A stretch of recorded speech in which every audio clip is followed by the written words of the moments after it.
Welcome back, everybody, to another episode of Man Bites Film.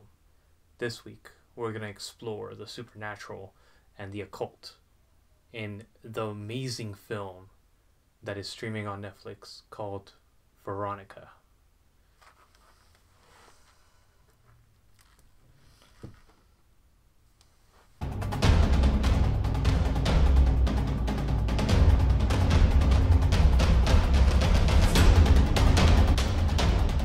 So, as I said, we're going to be delving deep into the supernatural, into the spiritual world, into everything that I love. I love the occult. I love the study of spirituality. I love that aspect of horror movies.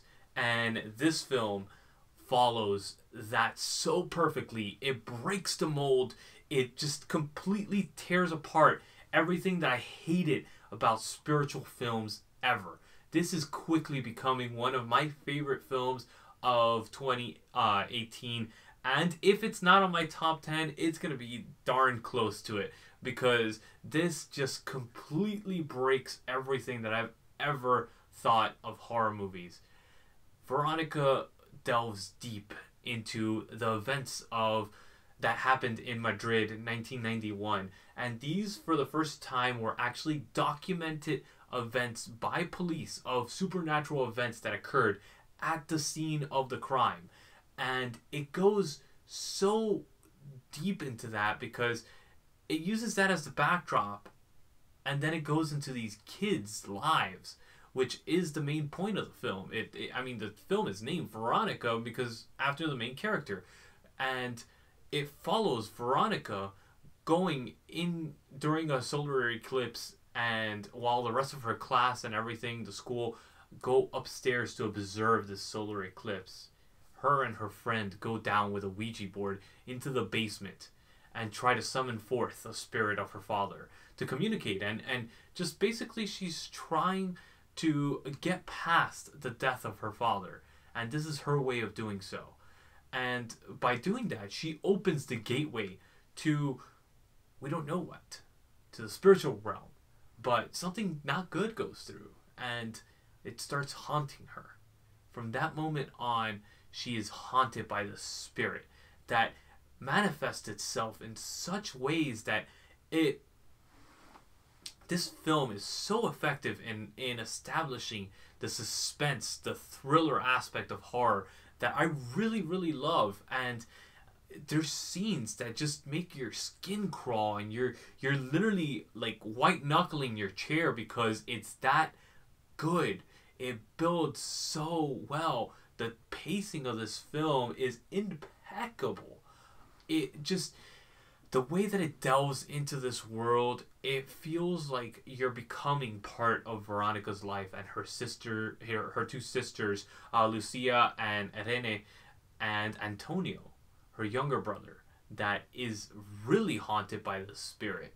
And because Veronica thinks it's her father, you can imagine the emotional turmoil that it creates with her sister and brother. And it just, these kid actors are so phenomenal in showing that. And I'm just completely, you completely fall for this fairy tale or film, whatever you want to call it, and you really fall into this world that they're creating, that Paco Plaza really creates, and you feel like he has experience with this, with the spiritual world, and you could tell in this film the way that he does that.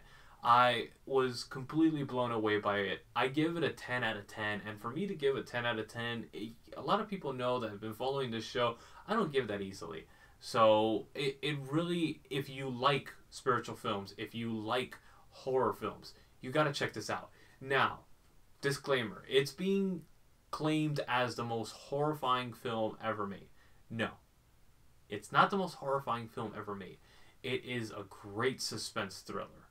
Do not think that you're going to be watching your typical horror film.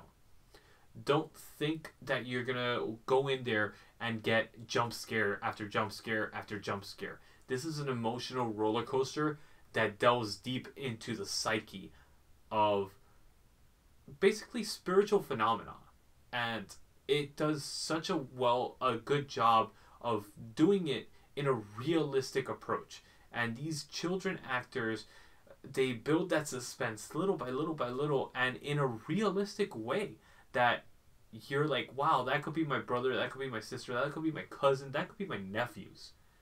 And that's how they would react to certain events like that. And it really hits home with when you watch a movie like that that's a horror film, because you're like, whoa, that could actually be real. So again, the film is Veronica, 2017 film. This one is streaming on Netflix currently, so please go check this out. I give it a 10 out of 10, and that's saying a lot, I'll tell you that much. So my name is Lewis. This is another episode of Man Bites Film. Like always, please check us out on iTunes. What do you call it? The podcast feed that we do every week, where you either delve into basically an extended version of Man Bites Film, or we delve deep into the works of directors that's going to be currently being put on there every other week as well. And of course, check out our Man versus film. Our next one will be Star Wars versus Star Trek, and that will be coming up soon. So I hope you guys enjoyed this episode, and we'll see you guys next week for another episode.